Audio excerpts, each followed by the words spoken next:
The Waitress in the Shadows. I was 22, strapped for cash, and took a late-night waitressing gig at a dimly lit diner just outside Rio. It was a narrow, quiet place with a weird vibe, cheap meals, flickering lights, and a clientele of drunks and loners. Most nights I was the only server after 10, surviving on tips and coffee.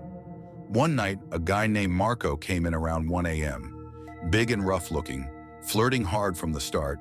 He ordered a burger, left his number with a winking face on the bill, and stared at me until he left.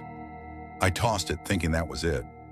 He came back a few nights later, alone again, waiting until the place emptied out. His charm turned pushy, asking where I lived, if I'd join him on his boat. I played it off, said I couldn't date customers, but he left another note. "Don't be shy, text me." I didn't. The next week he showed up at closing, banging on the door, claiming he forgot something. I didn't open it, but he yelled my name through the glass. My full name, which I'd never given him. Panic hit when a coworker admitted she told him, thinking he was harmless. That night, walking home a few blocks away, I heard a whistle. It was Marco across the street, grinning, signaling me to come over. I sped up, but his footsteps followed. He grabbed my shoulder, his face furious, whispering, "Don't scream." I clawed his eyes, ran home, and collapsed inside, sobbing.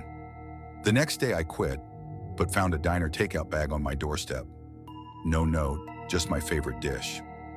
Later I woke to tapping on my third-floor window. Peeking out, I saw Marco on the fire escape, staring up with that same grin. I called the cops, and they caught him climbing down, pictures of me from the diner in his pockets. He'd been trailing me for weeks. I moved, quit waitressing, but I still hear those footsteps in my nightmares.